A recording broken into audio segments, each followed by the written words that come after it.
The Uncut Gamer here, and welcome to Automation, the car company tycoon game. Now, right now, all you can do is sandbox and scenarios. But what this game lets you do is make your own cars and have your own car company. Just a second.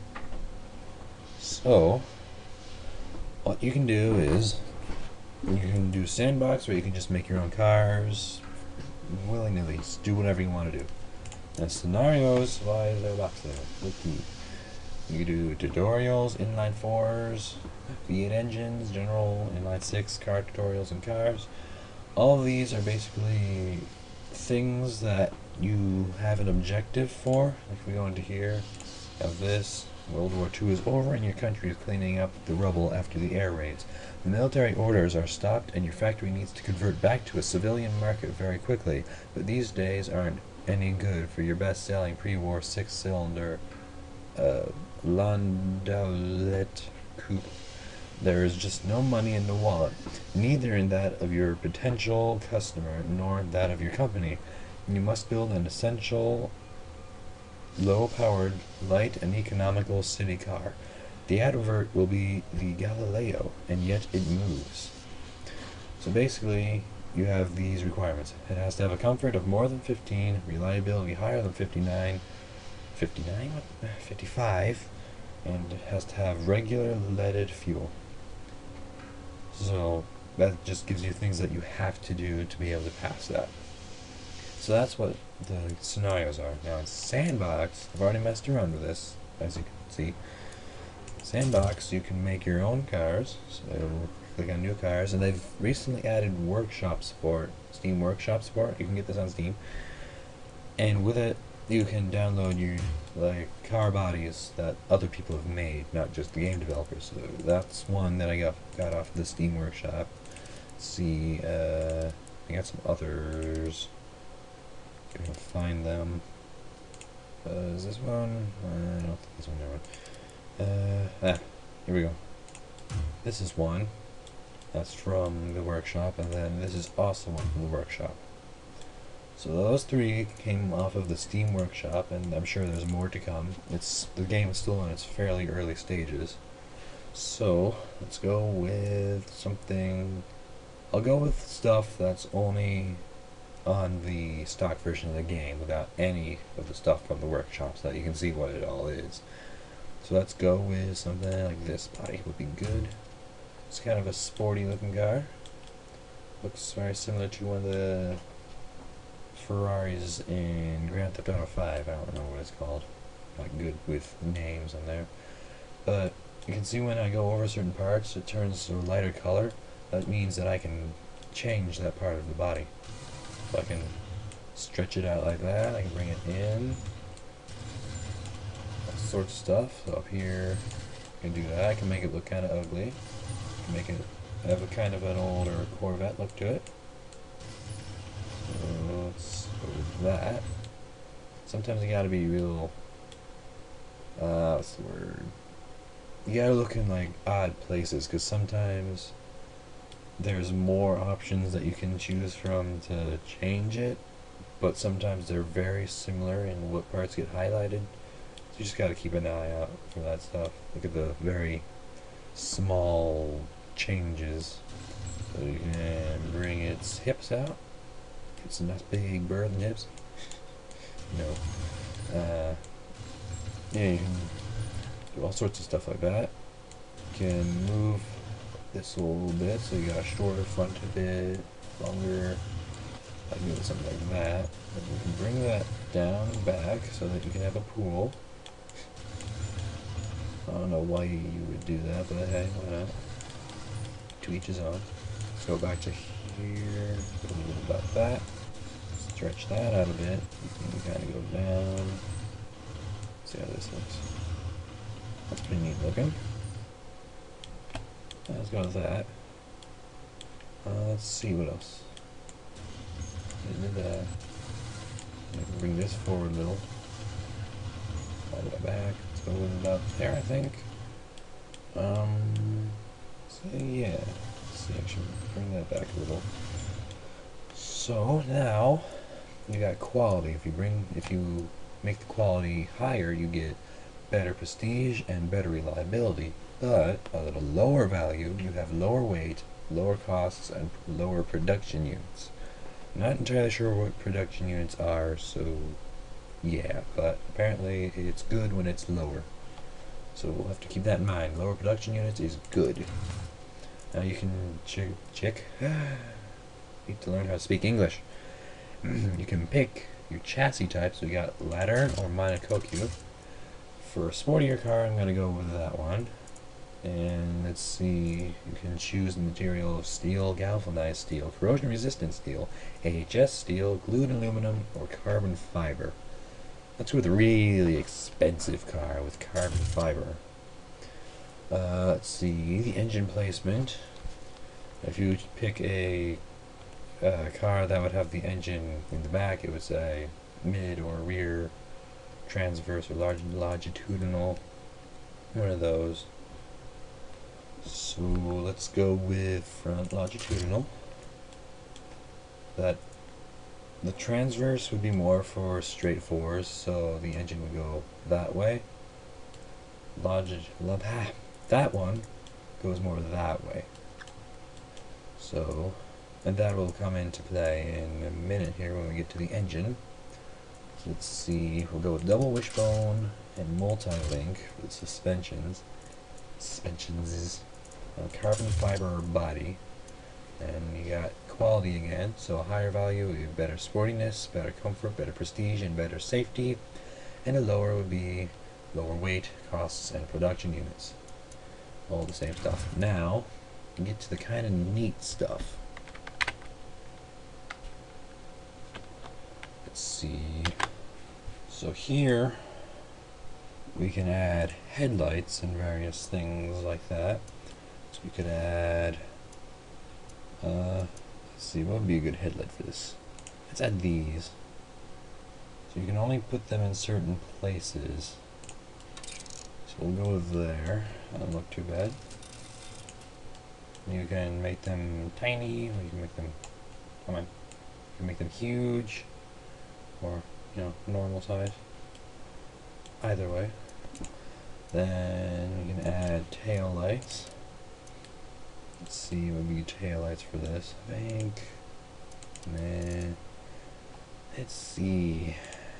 Ooh, let's go with these. These as tail lights, a bit bigger. They're a little bigger. You can adjust them for each way, so you can do it left and right and up and down separately. You can rotate them as well. So, alright, and now I do the indicators. So yeah, this is something from the Steam Workshop.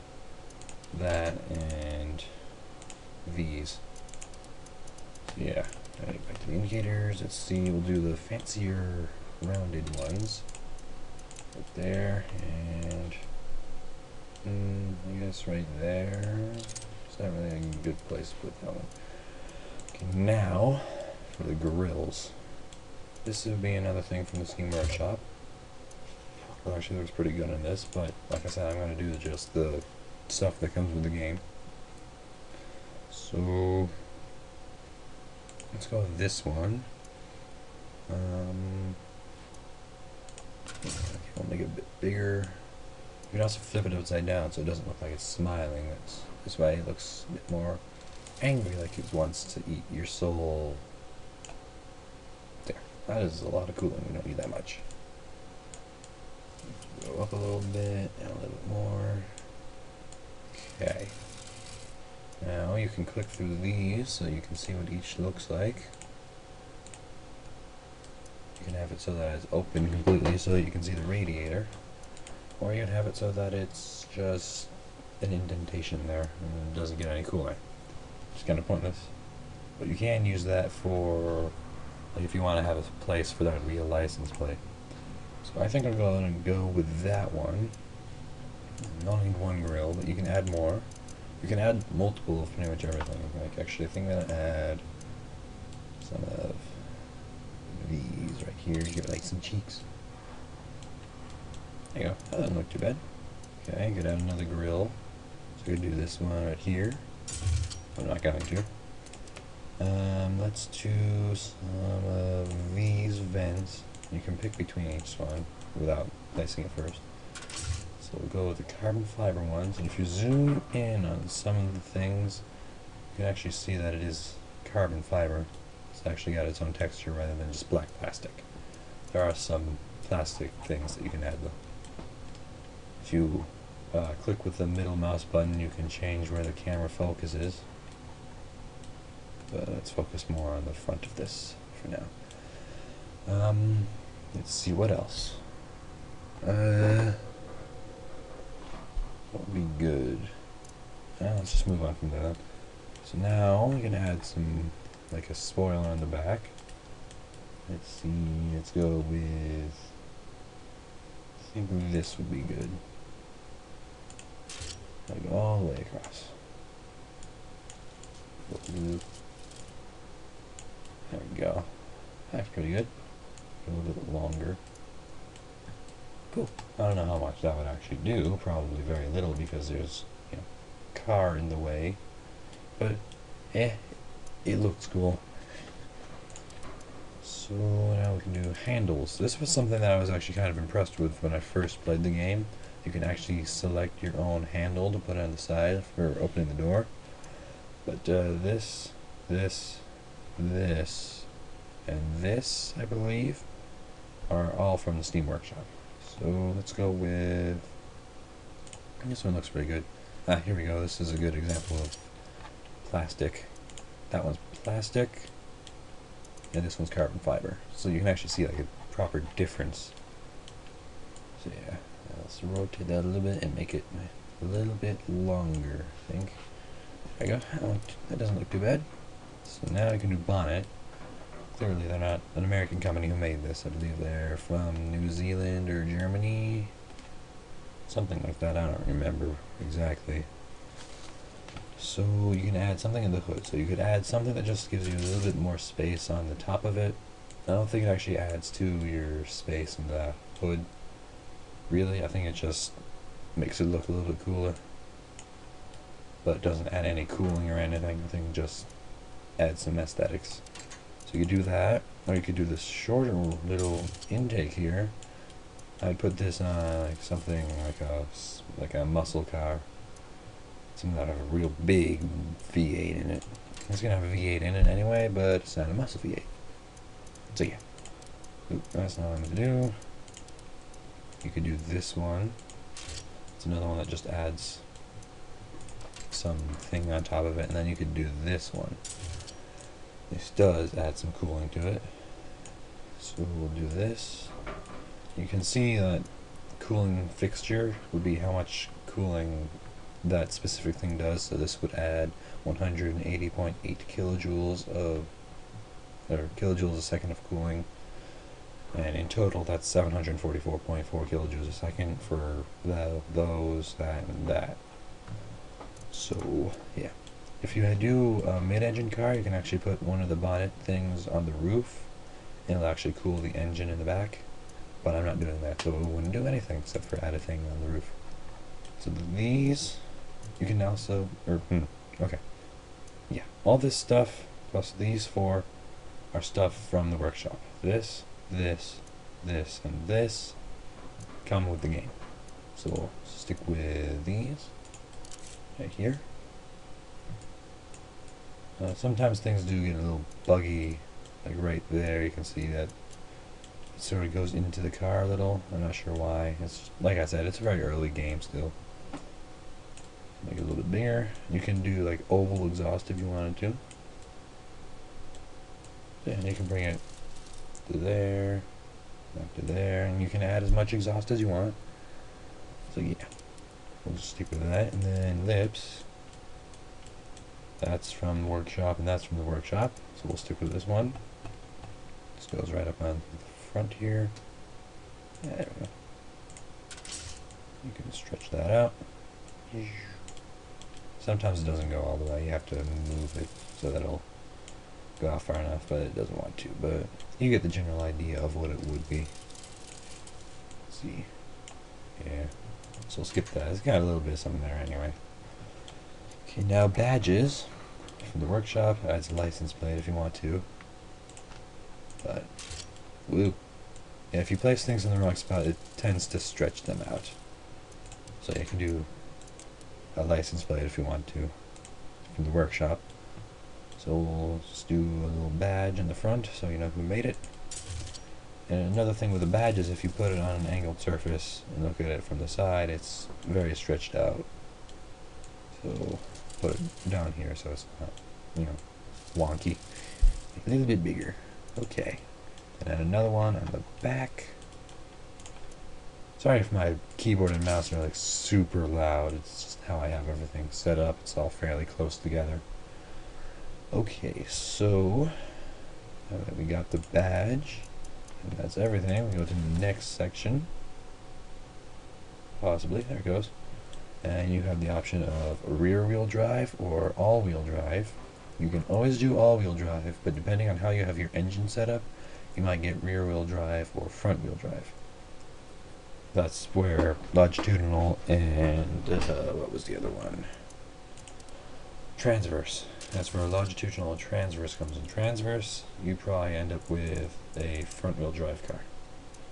At longitudinal, you get rear wheel drive. But like I said, you can always do all wheel drive. But let's just stick with rear wheel drive. And you can pick from some colors that they've selected, or you can make your own. Like if you want your car to be neon green, go right ahead. Actually, that doesn't look too bad. You can make it more shiny, which is kind of hard to see with this color, but it's like really shiny, or you can make it a matte color. So I kind of like it really shiny. Yeah, let's go with that. Then you get this menu again where you can add stuff again. I'm not sure if it's supposed to be there or if it's for different versions of your car. Like up here you can say that you can name the car, I don't know, let's call it the video car. Then you can say, like, some car manufacturers in real life have their RTs or the SRTs for Dodge, or there's GTs, all sorts of those things, turbos. That's what the trim would be. So I think this menu down here, the second one of these, is if you start like with the stock one, and then you want to make it like a luxury version. You can add more lights, more chrome things, that sort of thing. I think that's what that's for. So we'll just go stock for the trim. Again, sorry if my keyboard is really loud. It probably is. So now we get to the engines, which I think is the fun part. You can do an inline 4, inline 6, V8 6, or a V8 6, that makes sense. A V6 or V8. I believe V6s are only available if you opt into the beta through Steam, but it's an open beta, so not a big deal. Just adds a little bit of download time. So we'll do V8 flat plane. The difference between the V and the V flat plane is flat plane gives it more of a sports car sound, whereas this is more of a muscle car sound. So do a V8 flat plane with you can do cast iron, aluminum silicone, which removes the engine liner, something like that. I don't remember. It's been a while since I've learned about that sort of thing. And you can do magnesium. For this, I'll do aluminum silicone. And now you can choose how big your engine is. You can change this to I don't know what it is in not cubic centimeters, cubic inches, that would be. But I want to do CC because like 3,996 cc would be, if you round it up, would be a 4-liter engine, and that's how I usually think about engines. Like the RT and Dodge vehicles is a 5.7 liter Hemi, and the Hellcat is 6.2 liter supercharged Hemi. Actually, I don't think the Hemi, I don't know what they did for that. Whatever. So yeah, with CC you can easily figure out, like, if you want to be real specific, it'd be a 3.9 liter engine, but simply it's a 4-liter engine. So you can increase the bore and the stroke. I'm not real sure what they do, so I'm not gonna say anything that would make me really wrong. So yeah, I do believe though that stroke will help increase your torque. I'm not 100% sure, because this only shows you what happens if you make it a lower number, which would be higher max RPM. On this, the higher number would be better airflow, and a lower would be less valve float. Not sure what valve float is exactly. I believe it's when your engine's running so fast that the valves just end up being pretty much always open. I think that's what that is. I'm not 100% sure. So let's go with a 4.6 liter engine. I think would be pretty good. There we go, exactly 4.6 liter engine. And now you do push rod for the valves and heads. Push rod, you have a camshaft right in the center here. I don't know why that's floating, but yeah, you have the camshaft right in the center. And what that does is will allow those to go up. When the cam on the camshaft hits a certain point, they'll go up, pushing the rocker arm down, opening the valve. Does that throughout the whole thing. That's what push rod is. Direct acting overhead cam, because you have a belt that goes from the flywheel, goes up to the camshaft gears on the camshaft, and the camshaft directly hits the valves. So it's just hits it right away. With overhead cam, you can pick how many valves you have, up to 4. And what that does is you have a belt that goes from the flywheel, goes to the wheels up there, and then goes to the camshaft, and then the camshaft, you have these, and at a certain point, when that goes up, it pushes that down, opens the valve.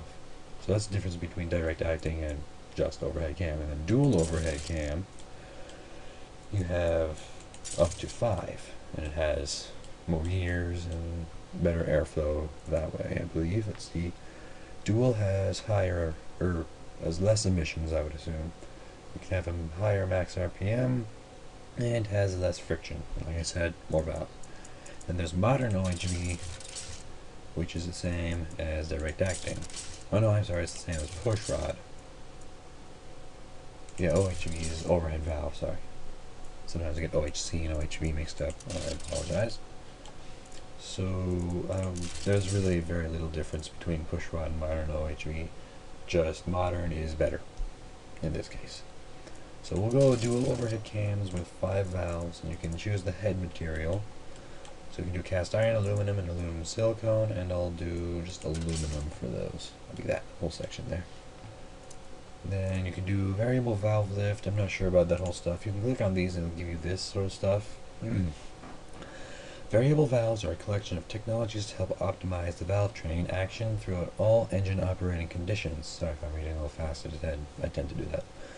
These can be used to reduce the compromise of only being able to open the valves at a fixed amount at a time, and can have huge benefits in both engine performance and fuel economy. So yeah, there's variable valve lift, variable valve timing, both give the exact same description thing there. So if you do 4 valves, you can get VVL, 5 you can't. So yeah. And now your crankshaft will do billet steel because it's a high performance engine, I-beam titanium, and lightweight forged. So there you go. Now once you add all of those and go through all the steps, your engine starts to run, sort of, a little bit very slowly. So you can see here's the alternator. And what happens is the piston goes down, and that pushes on the crankshaft. That turns the flywheel turns the camshafts, and it all is just a big loop. In the end, crankshaft also turns the gears and the transmission, and that's where my knowledge of engines stops. So you can build this bar all the way up and you can see how much stuff you've added. Really, we've only made it to that part. So you can see all this. There's the outside of your alternator. The alternator powers pretty much everything electronic. But all the starter does is powers the starter. That's not what I meant to say. All the battery does is powers the starter. So when you turn the key, that tells the battery to send electricity to the starter, which turns your engine over, starting it. but that's something that they don't show on here. I don't know why. I just now noticed that they don't show the starter. So yeah. Anyway, moving on from less boring stuff about engines. We got quality again. Better smoothness, higher max RPM, higher max torque, better reliability, and lower weight for higher values. And you're going to see this one a lot. Lower values is lower costs and lower production units. That doesn't really change for most of the aspects of the engine. So next, you got compression, cam profile, variable valve profile. Variable valve profile is blocked because I don't have that option. Compression is, I'm not really sure. Let's see. Okay. The compression ratio refers to the extent to which the air-fuel mixture is compressed during the compression stroke. For example, if the space remaining in the cylinder at the end of the compression stroke is 11 times smaller than the size of the cylinder, the engine would have an 11 to 1 compression ratio. High compression ratios can extract greater power from the same amount of fuel as the combustion gases are expanding from a small enough space, known as a greater expansion ratio. Too high a ratio can cause the fuel-air mixture to ignite prematurely or knock under the heat of compression. This can be countered by precise control of the fuel system and the use of more expensive high-octane fuels. The danger of pinging is amplified in forced induction engines, making high compression ratios unsuitable for such engines. I'm still not sure what compression ratio is. All I know is higher is better. Until you get knocking, then it's bad. So, cam profile. Okay, I'm not really sure about that. I just don't feel like reading that much. So, higher, better. Let's see, higher cam profile, better. Better high-end performance, reduces valve load, and slightly lower octane. Don't know what octane is. Lower cam profile, better low-end performance, and better economy.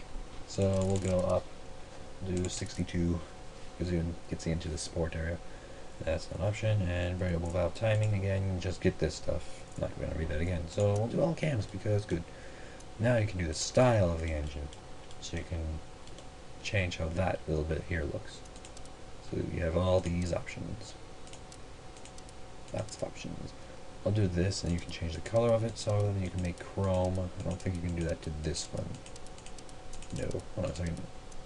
Black is an option twice. Interesting. Anyway, I'll just stick with black. So you see automation, 40 valves. So with 5 valves each cylinder gives you 40 valves. And then quality. Lower values is still the same, and higher, less valve flow, better airflow, better reliability, lower friction, and lower weight. I didn't read that in order because why not? Okay. You can add a turbocharger. They're working on superchargers, but at the moment they just have turbochargers. But I'm not going to mess with this stuff really because it starts to get complicated and confusing and not much fun. So we'll just do naturally aspirated. But when you do add a turbocharger, it does actually change the sound of an engine. It does actually give it that high-pitched sound. So for the fuel system, we can do a carburetor or an injection. So we'll do injection because it's 2015. We're going to do injection. We'll do direct injection because it's a sporty car with... we'll do twin, I think, with a performance intake. You can also do race, but that starts making things really expensive. And we'll do premium fuel. You can select regular, leaded, super leaded, low quality, regular, premium, super, and ultimate. But assume ultimate is more for like funny cars and top fuel dragsters, and super is right behind that. And then premium, you can actually get at a gas station. Like our Dodge Challenger RT is supposed to take premium. That makes the engine run properly. I don't really know. Let's see what it says. Fuel type configures the engine to run on certain types of fuels. Leaded fuel started to be restricted for new cars around the mid-1980s, depending on the country. Leaded fuel is named after the anti-knocking agent, oh good lord, tetraethyl lead that is added to the fuel. This is highly polluting and is also incompatible with catalytic converters, causing them permanent damage. Different countries have different fuel availability. Also, better quality fuel has become available in recent years. Different fuels have different octane ratings. Octane is a measure of how resilient the fuel is to premature ignition, known as knocking. Knocking can be very damaging to an engine and should be avoided. This can be achieved by either using a higher octane fuel or reducing the compression, increasing fuel mixture, or other options. Premium. Premium unleaded has a higher octane rating than regular leaded. Fuel from the late 90s, premium unleaded became the minimum standard fuel for many countries in Europe. I don't know what I just read, but I did it wrong, I think. Whatever.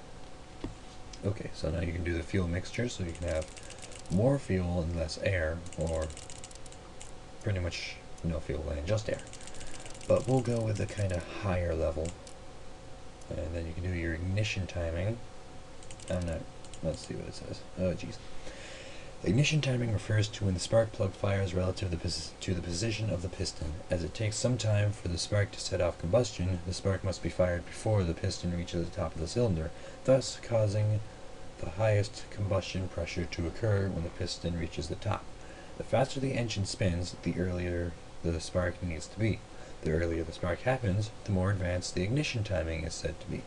The more advanced timing usually allows you to extract more power from combustion, making for a more efficient engine, but can cause knock in high compression engines running low octane fuel. The later the spark happens is known as retarded timing. Retarded timing will reduce power, but can allow an engine to run on poor quality fuel. Don't laugh at retarded. I know you already did. Don't do it. So we'll just make that higher.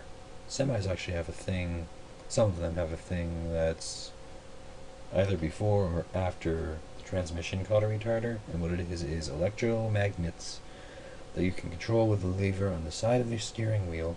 What it does is when you turn it on, you have various levels of it.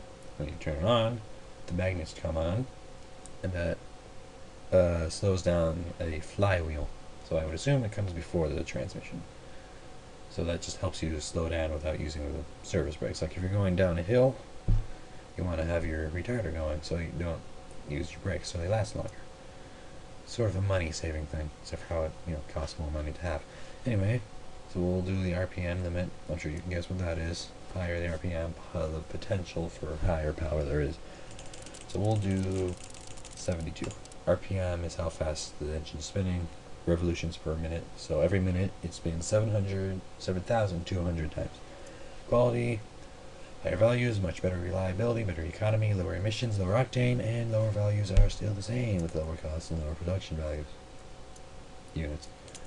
Okay, next you got the exhaust. So we'll do long tubular. You can have cast log, short cast, let's do the short cast, tubular, long tubular, and the mess of race tubular, which is very confusing but is somehow good for airflow. I don't know how. So we'll just do long tubular and dual exhaust. So you can have this as one exhaust tube or two. A bypass valve. Muffler bypass valves allow some or all mufflers within an exhaust system to be bypassed depending on engine conditions. This relatively turns the exhaust system into an open exhaust with no mufflers to reduce noise. This is commonly used in supercars to allow them to pass noise regulations, but when pushed, becomes loud and aggressive. But we'll add that. Exhaust diameter higher, so you have more horsepower. So we'll go with 754 with a 3-inch exhaust diameter. Catalytic converters, you can have none, 2-way, 3-way, and a high flow 3-way. Catalytic converters basically just try and remove as much stuff from the exhaust as they can. Like it tries to get all the carbon and all the bad stuff out of the exhaust before it gets into the air. That's pretty much all it is. So we'll do a 3-way. Yeah, 3-way catalytic converter. I don't know about all that stuff. I would assume it's how many chambers are in there. Just whereas a 2-way would be or something like that. I don't really know. So yeah. Now you can do two mufflers. We'll do a reverse flow and a straight through muffler. Reverse flow is quieter and only has average airflow. Straight through has high airflow but doesn't do much with noise reduction. So yeah, we'll up the quality on that. Higher values, better airflow, better reliability, lower loudness, lower emissions, lower values are always the same. So now we get to the fun part, the testing. Now you have two options for testing your engine. You can do it so that it tests itself, which which you can skip and just get the results. So we have 470 horsepower, 334 foot-pounds of torque. Or you can test the fun way. Let me get rid of this. You can do it yourself. So this is the fun part.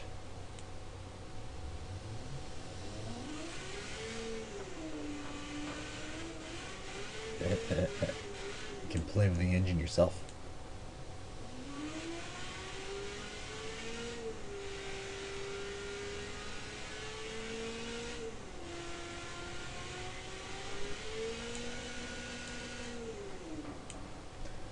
If I bring this down a bit, we can see what all happens when you bring the RPM up.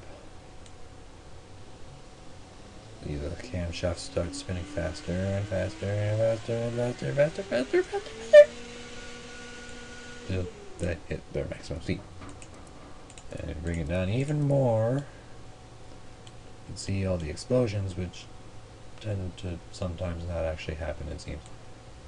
So, bring that up, and the explosions become more common, except for how sometimes they don't show up. Whatever. So, let's have a little lesson here on what all happens, because why not?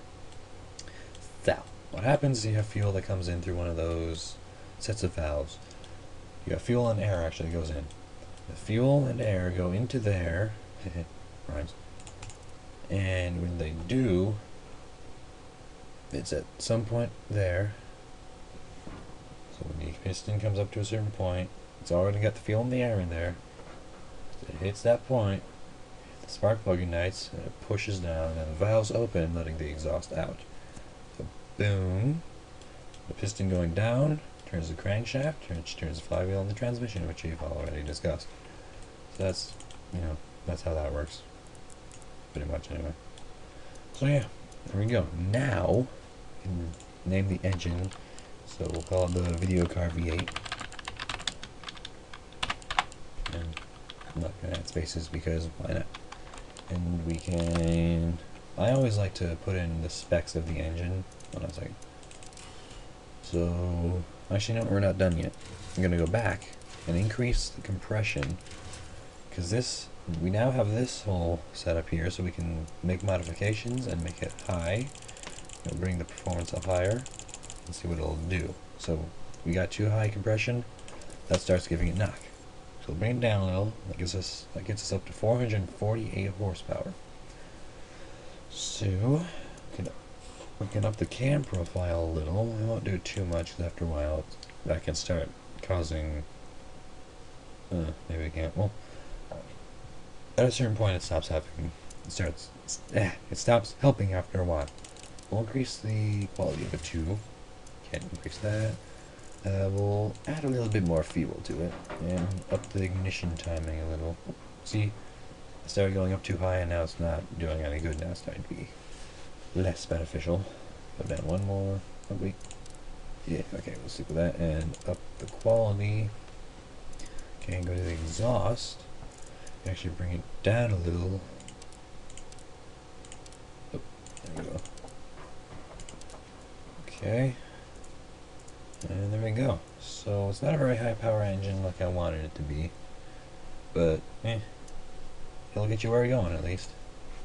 So it's 466 horsepower and 374 pounds of torque from a 4.6 liter engine. So 466 horsepower, 374 foot-pounds of torque, and of a 4.6 actually aspirated V8. Okay. So that's the engine done. Now we get to this area. I forgot it was green. So now we can pick the gearbox. We'll do... not many people know how to drive a manual anymore, so we'll just do an automatic. The torque converter with 7 gears.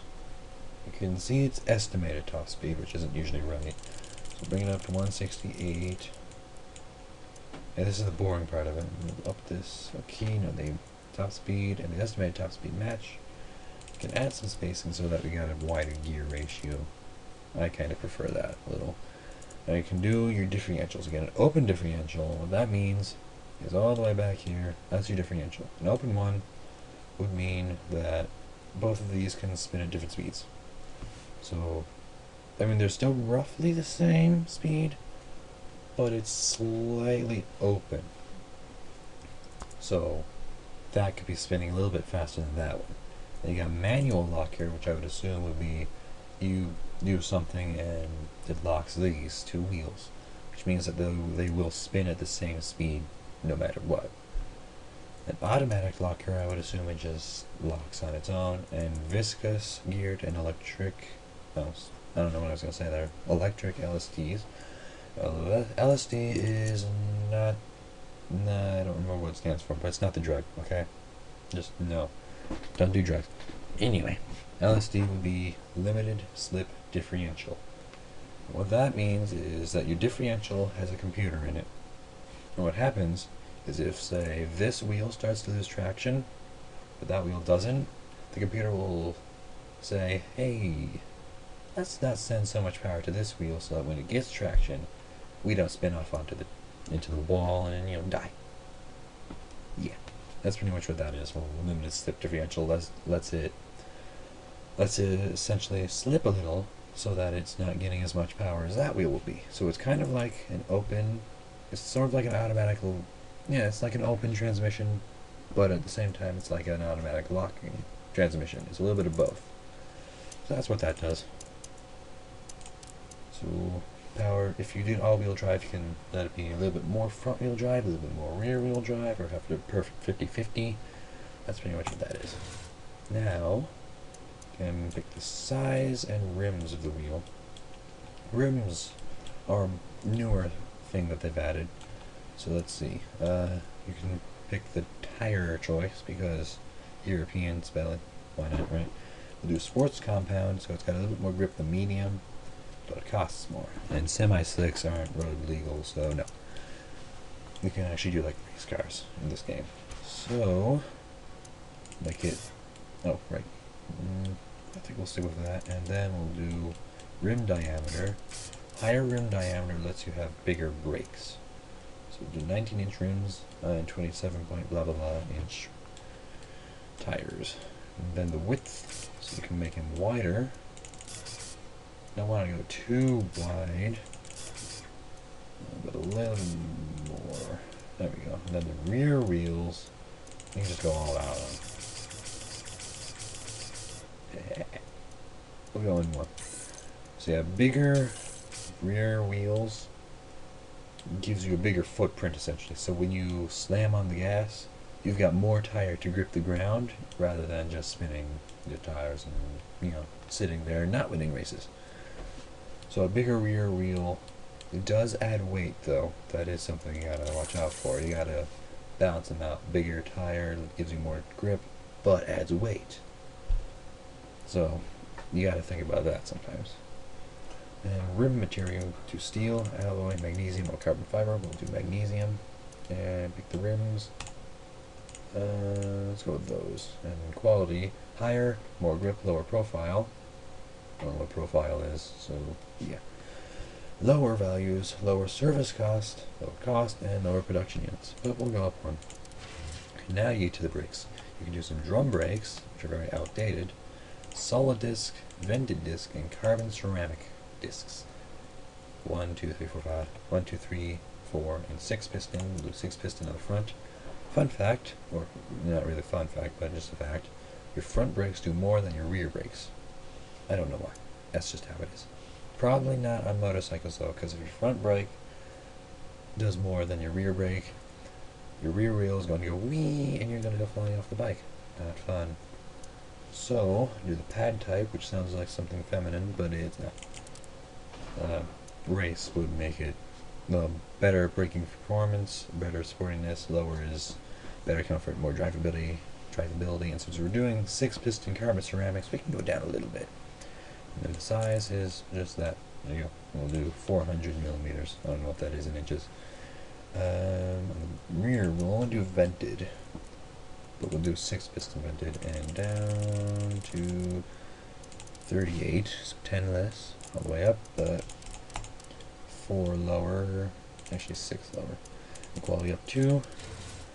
The under tray, if you didn't know this, when you add an under tray is something that covers up the bottom of this. Most modern day cars have it. Some older ones don't. So with an under tray on, you wouldn't be able to see like most of this. You have to take that off to be able to change some stuff. So yeah, I don't think it comes up in here though. No. So we'll do downforce 1, and I don't know if this is actually how it works, but it's how I do it. I set the downforce to, like, let's say 13. We'll do active wing. We'll do cooling flaps. And bring all this all the way down. Now that I've got 13, I'll go up 1, 2, 3 on the back, and 4, 5, 6, 7, 8, 9, 10, 11, 12, 13. There we go. So that's 13 and that's 13. I don't know if you actually have to do that, but it's what I do. So now cooling, only need 236, so bring up the airflow all the way and bring this way down. Now I'm not going to bring it down to as close to 236 as I can, which would be 241. I'm going to bring it up higher, because you got to think, what if it's a really, really hot day, or if you're in the middle of a desert, you're going to need some extra cooling for your engine so it doesn't overheat. So we'll go up, less drag, and lower cost. Okay. I can choose the amount of seats. We'll only do 2 because, well, we can do 4. Challenger has 4 seats. It's pretty much like getting into a clown car, but, you know, it's a really nice clown car that goes really fast. It's not an SRT or anything, but yeah, whatever. So quality, actually we'll go back down to that. And we'll do standard to keep the weight down. We'll go up 1. Standard entertainment and power steering, anti-lock brakes, traction control, electronic stability, and no launch control. So power steering is power steering. When you turn the wheel, it doesn't take as much effort as without power steering. Anti-lock braking system, or ABS, when you slam on the brakes, without it, your brakes would just lock up. Your tires would stop and it would be all ABS. That's the skip a little bits at a time, so you don't lock. Because when your brakes lock, you will go further than if they don't. Launch control, or traction control, I don't really understand. Electronic stability, I don't understand. Launch control, it like sets your RPM to a higher level, and then you floor it and it's off the line faster than if you don't. So we'll go up with quality 2. And advanced hands, +3. Okay, now the suspension. Active sport, semi-active, passive, sport. Suspension confuses me, so I don't really mess with it. Up 2 in quality. And now we go back. And now the estimated top speed is 201. So bring it up. Actually bring this down 1. That's too high. 201. There we go. And then if we go back to here, the test track, 192. So bring the top speed down 1. 192 is now 193. 193 is now 191 because we brought that down. So our vehicle's top speed is 193. You can do a test track, and that'll send it around the track. That's what that does. So yeah, and then you're done. So this has been automation. It was neat, and you learned some stuff, I guess. I don't know. Go buy it. It's fun. If you don't mind something a little bit more casual gaming, something like Call of Duty where it's action all the time. You know, if you're into cars and engines and stuff, you can do this. Personally, I really like this game. I think it's a lot of fun. So yeah, hope this was fun, and if it was, like, comment, and subscribe if you want, or just do one or the other. Either way. So yeah, I will see you probably in the next video unless y'all watch it. Then I won't.